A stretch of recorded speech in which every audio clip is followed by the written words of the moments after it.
Bem-vindo ao nosso curso Novo Acordo Ortográfico. Meu nome é Fernanda Abrão e esse é o nosso vídeo 4. No nosso encontro de hoje, conversaremos sobre os prefixos. Para a gente começar, vamos aí ver a definição do que sejam prefixos, ok? Vamos ver? São morfemas que se colocam antes dos radicais a fim de modificar-lhes o sentido. Tranquilo? Definição, facinho, entenderam? Entenderam o que é morfemas? Acho que não, hein? Tem dúvida? Vamos ver então o que é morfema. Como eu disse anteriormente, não adianta a gente decorar, entender a regra, na verdade, e não entender o que significam paroxítonas, proparoxítonas, oxítonas, e muito menos também o que são morfemas e o que são os prefixos. Senão a gente vai entender a regra do prefixo, né? Vai conseguir decorar a regra, mas não vai entender o que eles são, tá? Então vamos aí, vamos ver o que seria então os morfemas. Então, é um fragmento mínimo capaz de expressar significado ou a menor unidade significativa que se pode identificar. Então, vamos pensar. As palavras, elas têm radicais e elas têm prefixos e sufixos. O que são prefixos e sufixos? São essas partezinhas, esses morfemas que vão se agrupar as palavras, tanto no início, no caso do pré, a palavra pé, prefixo, ou no final, no caso do sufixo, entenderam? Então, assim, são esses pequenos fragmentos que vão modificar o sentido de uma determinada palavra. Por isso, pessoal, é muito importante a gente saber, antes de começar as regras em si, saber o que significa cada elemento desse, saber o que é o prefixo, né, como ele é composto, como é que ele auxilia aí no entendimento da composição de uma palavra, qual é a função dele dentro, né, de uma palavra, e, consequentemente, né, as suas regras, né, relacionadas aí com o novo acordo ortográfico, ok? Então, tranquilo? Entenderam? Ótimo. Então, vamos dar continuidade aqui. Os prefixos, em palavras portuguesas, elas vão se originar aí do latim e do grego. Lembra no nosso primeiro vídeo em que a gente conversou sobre isso, que as palavras, elas têm origem latinas, né, no caso gregas e romanas, elas são latinas, portanto, né? Então, assim, eu organizei para vocês aí no nosso material impresso uma lista com esses prefixos gregos e romanos aí, latinos, portanto, estão disponíveis para que vocês, né, possam visualizá-los e ter em mãos aí quando necessário. Tá? Então, é interessante, só digno de nota, que eles são de origem grega, né, e romana, portanto, latinas. Vamos aí para a nossa primeira regra relacionada aos prefixos, ok? A primeira vai ser a seguinte. Então, nas formações em que o segundo elemento, ele é H. Ele começa por H. Então, panhelenismo, anti-higiênico, circunhospitalar, coerdeiro, contra-harmônico, extra-humano, pré-história, subhepático, super-homem, ultra-hiperbólico, arqui-hipérbole, eletro-higrômetro, geohistória e neo-helênico. Viram que todas essas palavras em que o prefixo aí, ele vai ter o hífen, ok? Vão ser separados por hífen, começadas aí por H, tá? Então, temos o prefixo, o hífen e as palavras iniciadas com H vão aí ter essa separação e o uso do hífen no caso, ok? Bem, nessas formações em que o segundo elemento também começa por H, não se usa o hífen em que os prefixos des e in, nos quais o segundo elemento perdeu o H. Então, nós temos aí a palavra humano, a palavra umidificar, hábil, humano novamente. A gente vai perceber que quando eles perdem o H, não há o prefixo, tá? Então, há aglutinação. Então, nós temos aí os exemplos que são desumano, desumidificar, inábil e inumano. Tá? Então, todas as vezes aí que nós vamos perder o H, né, na segunda palavra, ela vai perder o H, ela é iniciada por H, mas ela perde o H, nós temos um processo aí que não utilizaremos o hífen, mas é um processo de aglutinação, de realmente vai unir o prefixo a essas, no caso do des e do in, tá? A essas palavras iniciadas, que eram iniciadas com H, mas esse processo de união aí, de nova formação, nós vamos ter aí a supressão do H e não colocaremos o hífen, ok? Bem, a gente também tem os prefixos aí terminados em vogais. Então, a gente já sabe que as vogais, estudamos as consoantes, né?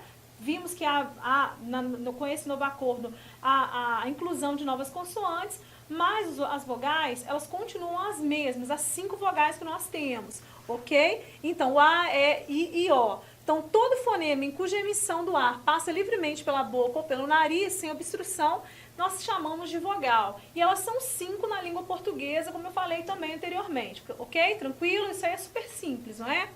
Bem, exemplos aí, em que a gente tenha esse prefixo e palavras iniciadas por vogais. Então, nós temos, como era, micro-ondas era junto e agora elas são separadas, micro-ondas.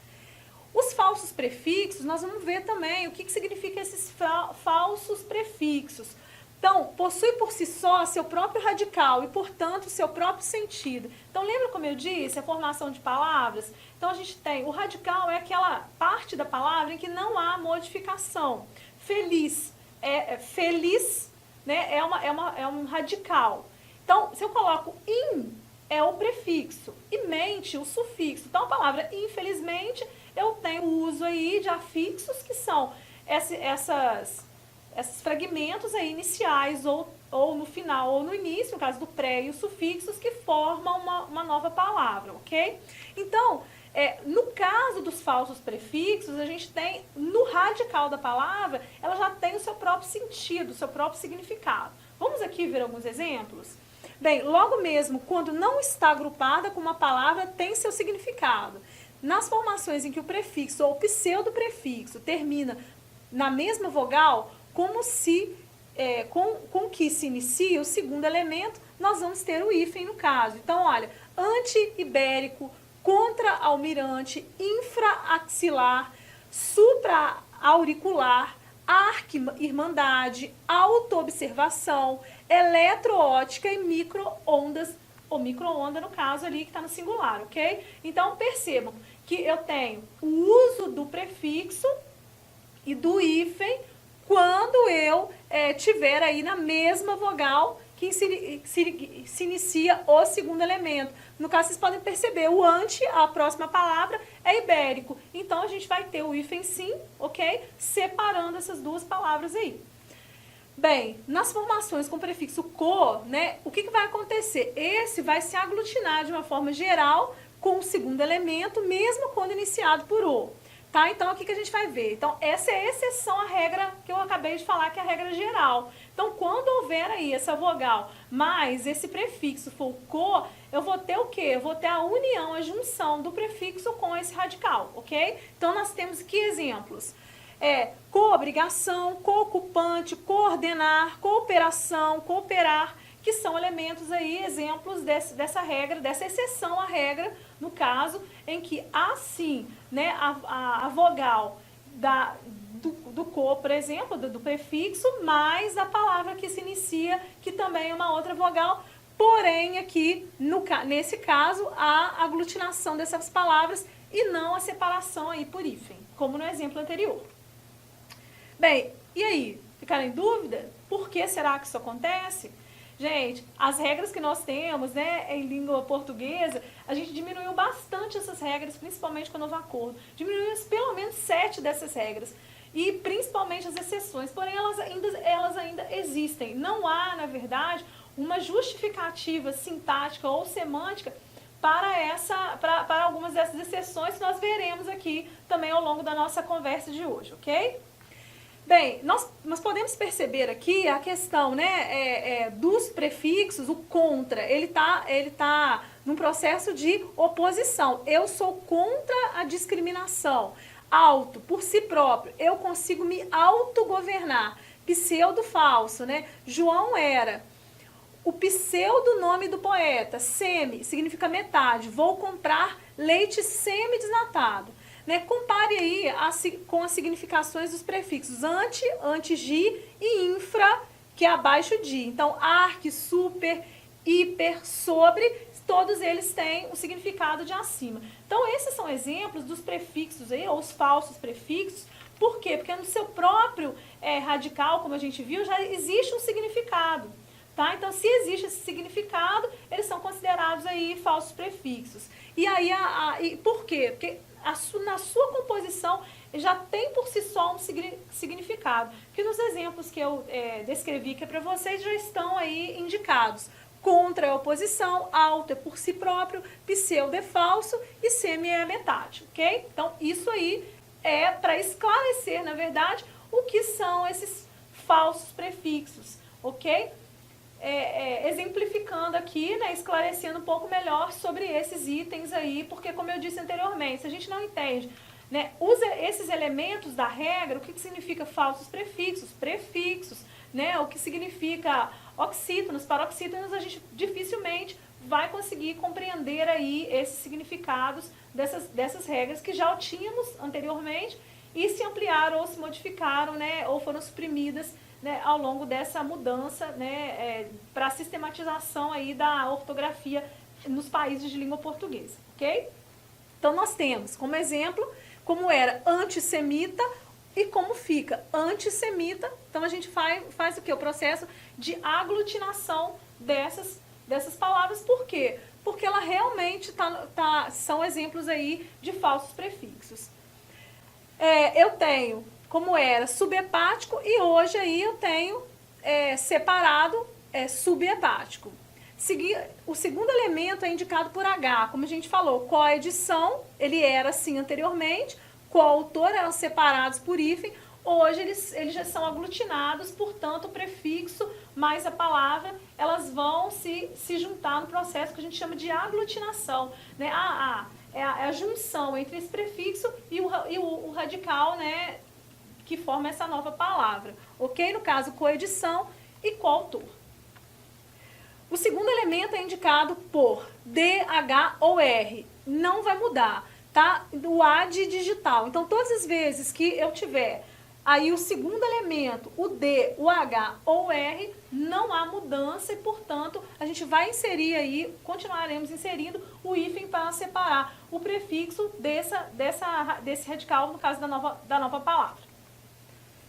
É usado quando o segundo elemento é indicado por vogal, né? H, M ou N. Vamos ver? O exemplo, como era, então eu tinha aí junto, né? Circunmurado, e agora como ficou? Circunmurado. Para os advérbios mal e bem, né? Só usaremos o hífen caso a palavra seguinte comece com uma vogal ou com a letra H. O exemplo é bem feito, que agora se escreve assim, junto. Ok? Então, primeiro, o que são advérbios? Advérbios é aquelas palavras. O que é ad? Ad é junto. Advérbio é aquele que acompanha ou modifica os verbos. Então, um advérbio, ele vai acompanhar ou modificar o verbo, ok? Então, ele vai estabelecer essa conexão, esse significado aí, acompanhando e estando próximo a um verbo. Então, é importante a gente entender as classes de palavras. Eu sugiro até que vocês façam uma leitura aí sobre as classes de palavras novamente, sobre os substantivos, advérbios, né, adjetivos, que são muito importantes, pronomes, para que vocês entendam várias das regras, não só do novo acordo ortográfico, mas outras regras também de sintaxe, né, da nossa língua portuguesa. Ok? Bem, alguns exemplos. Bem criado, né? Mal criado, né? Bem ditoso, mal ditoso. Bem falante, mal falante. Bem mandado, mal mandado. Vocês estão vendo? Bem-aventurado, bem-estar, bem-humorado, mal-afortunado, mal-estar e mal-humorado. Então, vocês podem perceber que ele vai ter, todas as vezes que eu tiver o prefixo bem, eu vou ter esse hífen. E o contrário, eu vou fazer o quê? A aglutinação dessas palavras. A questão é que o acordo ortográfico, como eu disse, ele tem muitas cláusulas, muitas exceções. É o caso aí do bem-vindo, que é uma delas, que a gente vai colocar com hífen diferente do exemplo que a gente conversou até agora, né? Eu apresentei aqui para vocês, ok?